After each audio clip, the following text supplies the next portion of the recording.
और अपनी खबरों में सबसे पहले बात जयपुर की 10 बड़ी खबरों पर। प्रदेश में राजनीतिक नियुक्तियों और मंत्रिमंडल विस्तार की खबरों के बीच जयपुर पहुंचे प्रदेश प्रभारी अजय माकन की अगुवाई के लिए आज जयपुर एयरपोर्ट पर नेता और कार्यकर्ताओं का हुजूम उमड़ पड़ा। वहीं माकन ने जयपुर में कांग्रेस पदाधिकारियों के साथ महामंथन किया। कल से शुरू हो रहे आंदोलन की रणनीति पर माकन ने चर्चा भी की। भाजपा नेताओं ने निम्बाराम मामले में आज राज्यपाल कलराज मिश्र से मुलाकात की। प्रदेश अध्यक्ष सतीश पूनिया, नेता गुलाब चंद कटारिया और उप नेता प्रतिपक्ष राजेंद्र राठौड़ ने गवर्नर से पूरे मामले की फाइल राजभवन तलब करने का आग्रह किया। निम्बाराम प्रकरण में भाजपा नेताओं की राज्यपाल कलराज मिश्र से मुलाकात पर कांग्रेस प्रदेशाध्यक्ष गोविंद डोटासरा ने निशाना साधा। डोटासरा बोले, निम्बाराम को बचाने के लिए भाजपा ने एड़ी चोटी का जोर लगा दिया है। फीस बढ़ोतरी मामले को लेकर जोबनेर स्थित श्री कर्ण नरेंद्र विश्वविद्यालय में छात्रों का बवाल जारी है। विश्वविद्यालय की मनमानी के खिलाफ स्टूडेंट्स पिछले 7 दिनों से विश्वविद्यालय में धरने पर बैठे हैं। वहीं फीस बढ़ोतरी का विरोध कर रहे स्टूडेंट्स ने आज अर्धनग्न होकर प्रदर्शन किया और राहगीरों से विश्वविद्यालय के सामने भीख मांगी। राजा मानसिंह की आज पुण्यतिथि मनाई गई। विश्व प्रसिद्ध आमेर महल में राजा मानसिंह की प्रतिमा पर पुष्प अर्पित कर उन्हें श्रद्धांजलि दी गई। जयपुर के हसनपुरा इलाके में मदद सेवा संस्थान की ओर से एक ब्लड डोनेशन और मेडिकल कैंप का आयोजन किया गया, जहां मुस्लिम समाज के लोगों ने बढ़ चढ़कर हिस्सा लिया। इस कैंप को लगाने का मकसद समाज में स्वास्थ्य और वैक्सीन के लिए जागरूकता पैदा करना था। राजधानी जयपुर में लगातार आबादी बढ़ती जा रही है। शहरीकरण की नजीर बनी जयपुर में मेट्रो रेल भी दौड़ती है। इस लिहाज से इस शहर को राजस्थान का मेट्रो सिटी भी कहा जाने लगा है। मगर इस शहर में सुनियोजित विकास की जिम्मेदारी निभाने वाले जेडीए में इन दिनों इंजीनियरिंग के कामकाज पर सवाल खड़े हो रहे हैं।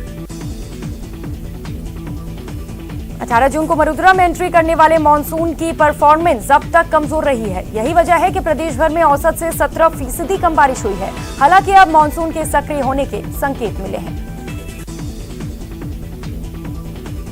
जयपुर में चौमू थाना इलाके में दर्दनाक हादसे में बाइक सवार की मौके पर ही मौत हो गई। यह हादसा रामपुरा के डाबड़ी पुलिया के पास हुआ।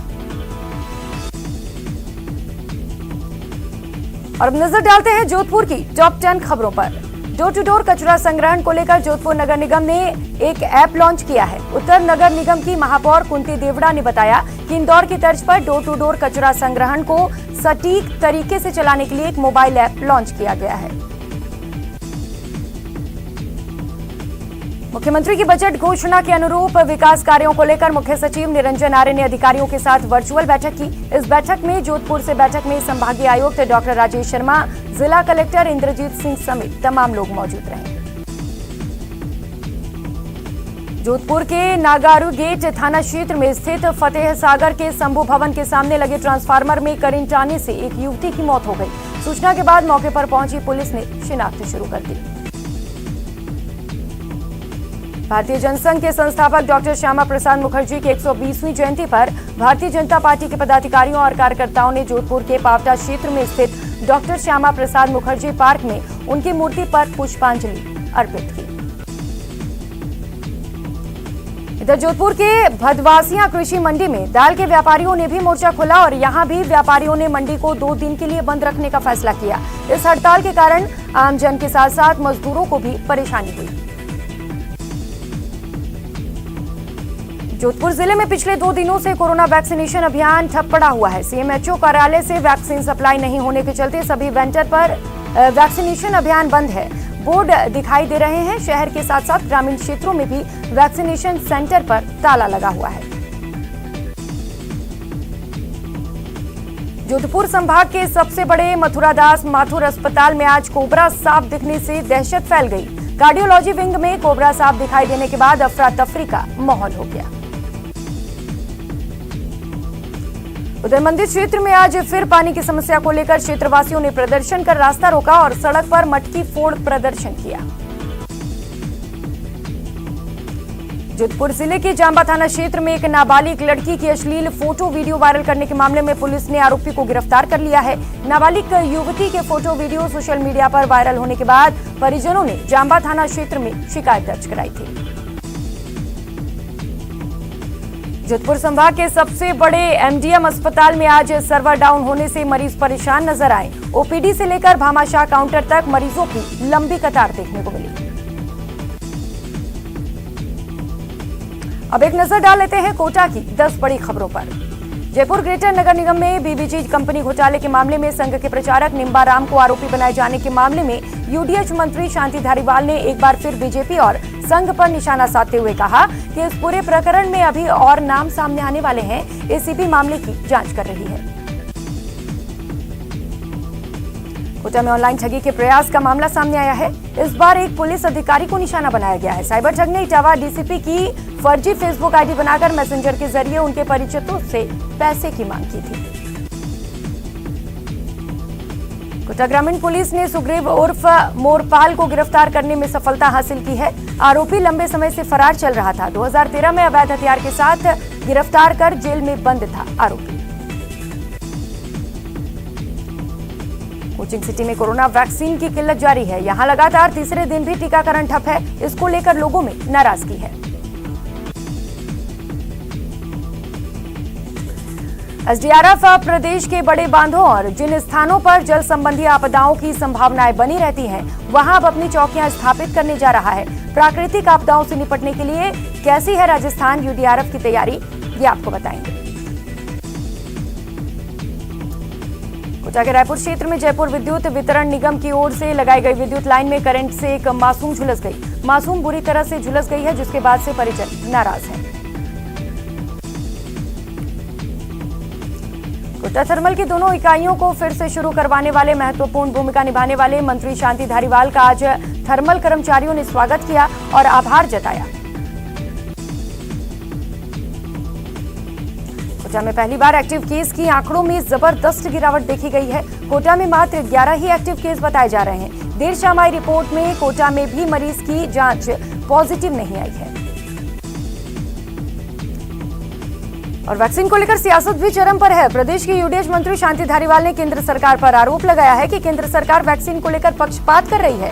कांग्रेस शासित राज्यों में वैक्सीन नहीं दी जा रही। अब नजर डाल लेते हैं भरतपुर की 10 बड़ी खबरों पर।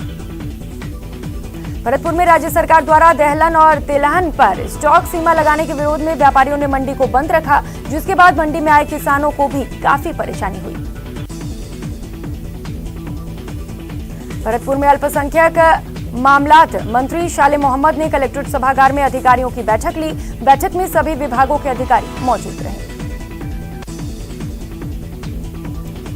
भरतपुर के कुमेर में राज्य सरकार द्वारा मनोनीत पार्षद और कुछ लोगों को जुलूस को लेकर झगड़ा हो गया। बताया जा रहा है कि कुमेर नगर पालिका के पार्षद सोनू नागर के बड़े भाई विनोद नागर को राज्य सरकार द्वारा मनोनीत पार्षद बनाया गया था, जिसको लेकर विवाद हुआ।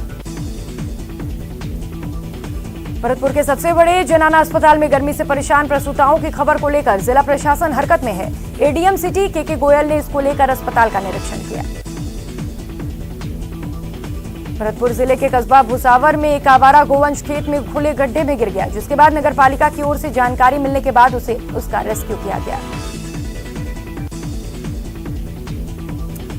भरतपुर में काफी समय के बाद सेना भर्ती के लिए युवा तैयारी में जुट गए हैं। कोरोना काल के चलते युवा सेना भर्ती की तैयारी नहीं कर पा रहे थे।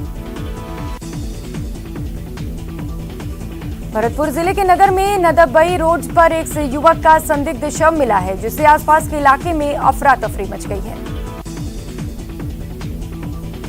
भरतपुर शहर में सीवरेज का कार्य लोगों के लिए मुसीबत बना हुआ है। करीब 4 माह गुजरने के बाद भी सीवरेज लाइन का कार्य अभी तक पूरा नहीं हुआ है।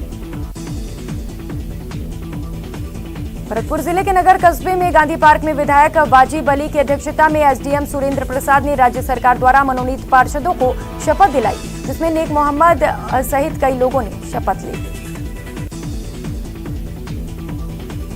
चलिए अब एक नजर डाल लेते हैं अजमेर की 10 बड़ी खबरों पर।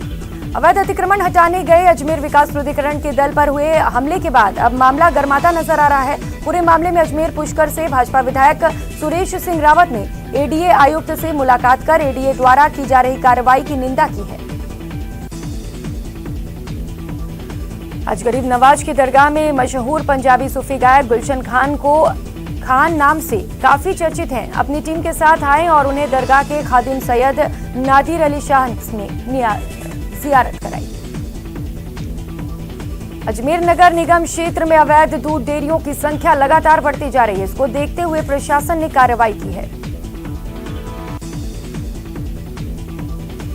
मुख्य सचिव निरंजन आर्य ने आज वीडियो कॉन्फ्रेंसिंग के जरिए प्रदेश के सभी कलेक्टर्स और एसपी के साथ संवाद की। समाज सुरक्षा से जुड़ी योजनाओं में जरूरतमंदों को लाभ देने के लिए चर्चा की गई। अजमेर विकास प्राधिकरण का दल काकदा भुनाबाई गांव पहुंचा, जहां उन्हें लोगों के आक्रोश का सामना करना पड़ा। अवैध अतिक्रमण ध्वस्त करने पहुंचे दल को पहले तो ग्रामीणों के विरोध का सामना करना पड़ा। उसके बाद ग्रामीण अचानक आक्रोश में आ गए और एडीए के दल पर पथराव भी शुरू कर दिया। खबर अजमेर में बेरोजगारों के प्रदर्शन की। राजस्थान बेरोजगार एकीकृत महासंघ के बैनर तले आज प्रदेश के विभिन्न जिलों से आए बेरोजगारों ने विभिन्न भर्ती परीक्षाओं को लेकर विरोध प्रदर्शन किया। अजमेर में पेयजल समस्या से लेकर लोगों को तमाम समस्याएं हैं। आज अजमेर के फायसागर रोड पर स्थित प्रेमनगर के बाशिंदों ने खाली मटके फोड़कर विरोध प्रदर्शन किया। केंद्र सरकार की ओर से दाल दलहन के स्टॉक की सीमा तय किए जाने के विरोध में आज प्रदेश की सभी मंडियों में ही 2 दिन का हड़ताल रखा गया। अजमेर में इस हड़ताल का मिलाजुला असर देखने को मिला। नेटवर्क 18 फेडरल बैंक संजीवनी गाड़ी भारत के कोविड प्रभावित जिलों में जा रही है।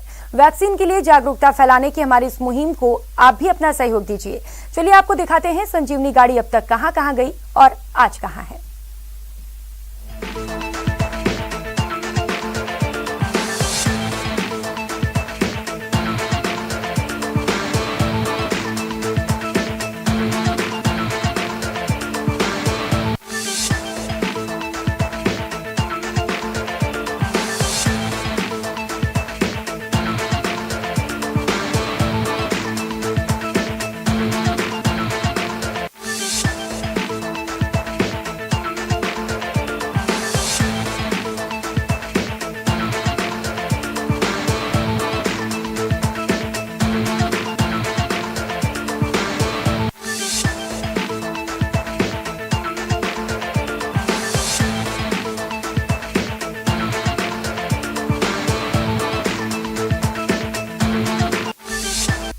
ब्रेक के बाद स्वागत है आप सभी का। अब नजर डालते हैं बीकानेर की टॉप 10 खबरों पर। बीकानेर के मुख्य बाजार में बने रेलवे क्रॉसिंग के कारण बार बार लगने वाले जाम से लोग परेशान हैं। दिन में कई बार फाटक को बंद कर दिया जाता है। बीकानेर के सीमावर्ती क्षेत्र खाजूवाला में युवाओं की अनूठी पहल देखने को मिली है। युवाओं ने अपनी मेहनत के पैसे से खाजूवाला सीएचसी के आपातकालीन वार्ड में आने वाले मरीजों की परेशानी को दूर करने के लिए एसी भेंट किए हैं। बीकानेर की बज्जू तहसील के भुरासर में हुए हिरण शिकार प्रकरण के आरोपियों को गिरफ्तार करने की मांग को लेकर आज जीव रक्षा संस्थान के कार्यकर्ताओं ने जिला कलेक्ट्रेट पर प्रदर्शन किया और जिला कलेक्टर को ज्ञापन सौंपा। निजी स्कूलों को मान्यता दिलाने के नाम पर शिक्षा विभाग में फर्जीवाड़े का बड़ा मामला सामने आया है। शिक्षा निदेशालय स्तर पर हुई जांच में मानक पूरा नहीं करने वालों पर प्रदेश के 500 से अधिक स्कूलों पर मेहरबानी करने वाले 8 जिलों के जिला शिक्षा अधिकारियों की भूमिका संदिग्ध पाए जाने के बाद इन अधिकारियों को कारण बताओ नोटिस जारी किया गया। बीकानेर में भोजनालय से एक युवक ने चोरी की वारदात को अंजाम दिया। होटल के मालिक की मोबाइल और दूसरे सामान लेकर चोर फरार हो गए। अब बात रफ्तार के कहर की। बीकानेर में बेकाबू बोलेरो डिवाइडर पार करके दूसरी तरफ बोलेरो से टकरा गई। इस हादसे में एक की मौत हो गई जबकि 5 लोग घायल हो गए। बीकानेर के नोखा में स्कॉर्पियो चोरी की सनसनीखेज वारदात सामने आई है। ये वारदात को सुजानगढ़ रोड पर स्विफ्ट पर सवार बदमाशों ने अंजाम दिया। ये बदमाश इतने बेखौफ थे कि 35 मिनट तक गाड़ी का सायरन भी बजता रहा। केंद्र सरकार ने दाल की स्टॉक समय कम करने के विरोध में अब व्यापारी लामबंद हो रहे हैं। आज व्यापारियों ने 2 दिन तक कृषि मंडियों में बंद करने का फैसला लिया है। अब बात बीकानेर की, जहां एक ममता शर्मसार हुई है। यहां सरकारी अस्पताल के सामने एक नवजात का शव मिलने से सनसनी फैल गई, जिसके बाद पुलिस ने जांच शुरू कर दी। बीकानेर के गजनेर में गोचर भूमि के सीमा ज्ञान को लेकर विवाद मामला हुआ। ग्रामीण और पुलिस आमने सामने आए। ग्रामीण विद्युत पोल लगाने का विरोध कर रहे हैं। इस बुलेटिन में फिलहाल इतना ही। खबरों का सिलसिला जारी है, आप बने रहिए हमारे साथ। नमस्कार।